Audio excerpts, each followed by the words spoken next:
Alright, in this video what I'm going to do is I'm going to take you guys through the process of setting up and laying out a graphic for engraving, and we're going to use the software Microsoft PowerPoint. Everybody's pretty familiar with PowerPoint, so it's an easy way to get things rolling.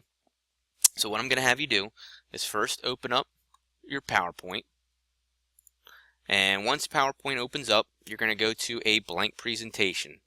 And in blank presentation, you have the default slide, and you're just going to go into design and slide size, go to custom slide size, and you're going to change that to the first project here with the envelope holder project.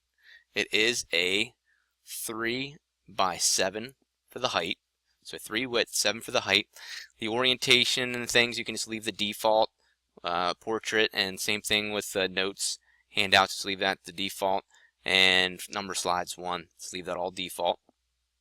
And this would change depending on the project that you're working on. For this first project with the example here, it's a 3 by 7 for that envelope holder. Click OK, and you want to go to Ensure Fit. Now from there, you're going to have two default text boxes that show up. You just want to delete those out.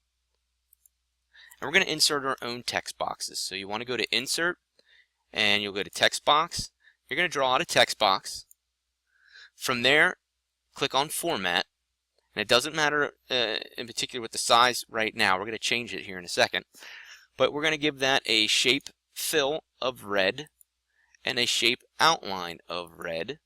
And I want you to make the size now on the right hand here 0.5 for the height and 3 for the width. And we're going to drag that box so it locks into the top of our layout area.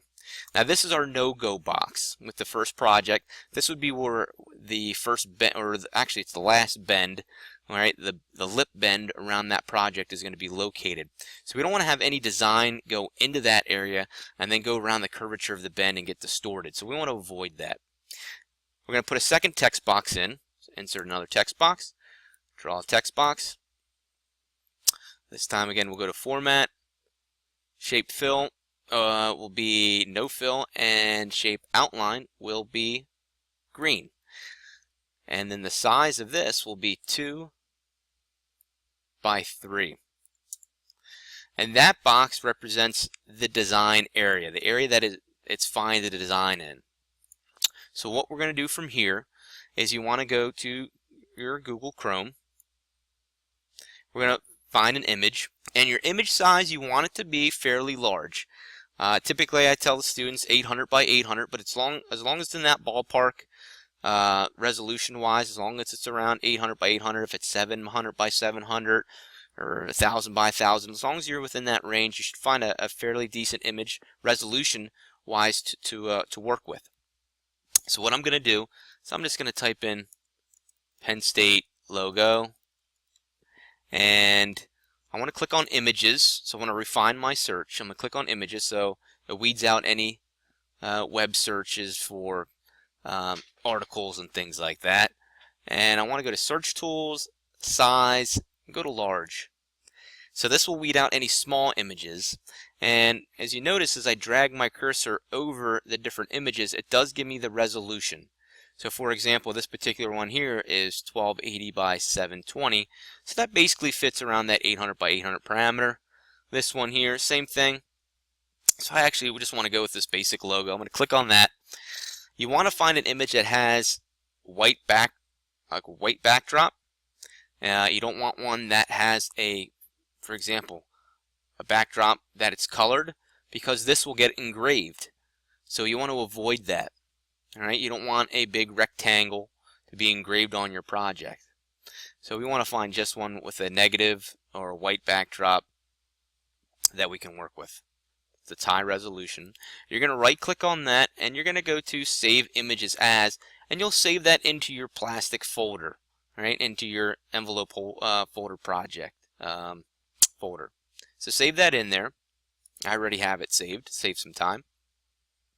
And you go back into your PowerPoint. Now we're going to insert that picture. So I want to go to Insert, and you're going to go to Picture and locate your picture.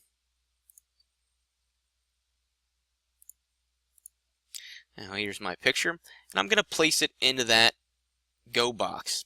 Now you want to avoid, you see how this image is basically the size of that box, and I want to avoid that just for some room for error. Let's say I measure a little bit off and my piece isn't exactly 7 by 3, or the bend where I put my bend isn't exactly where I want, where it's supposed to be based off of the plans. So you want to leave some room for error. So what you're going to do is, like I said, leave some room for error here, and we're just going to reduce the size. So I hold in from the corner, keeps that proportional. Make it even a little smaller. So now that it's centered, I have some room around the image. So again, if it is a little bit off, we're still in good shape when we go through it and do our engraving.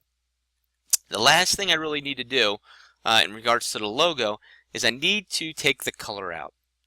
Alright, so the engraver just happens to engrave black and white images much better. It's cleaner, cleaner in the engraving, consistent in regards to the intensity and things. So what you want to do is you want to double click on that image. You're going to go back into the format area here. You're going to go to color, and we're going to take the color out. Alright, so now we have no color. It's a black and white image. Alright.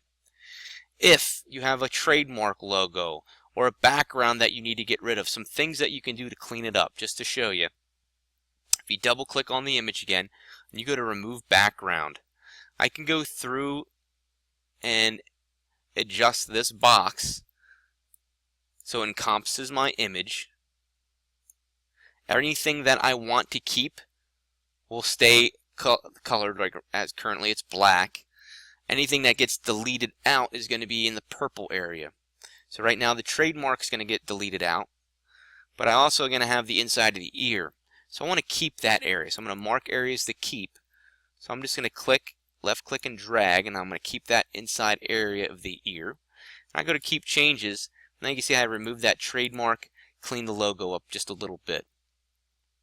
Now, last thing, I want to take out these boxes. If I do not delete these boxes out after I'm done laying everything out, when I go to the engraver and I have those still in there, it's going to engrave boxes on my piece. So we don't want that. So the only thing that you want is your logo and the proper size, centered, and everything's good. So the last thing would be is to save this. All right, so just go File, Save As, or save on your current current file, and you're ready to go for the engraver.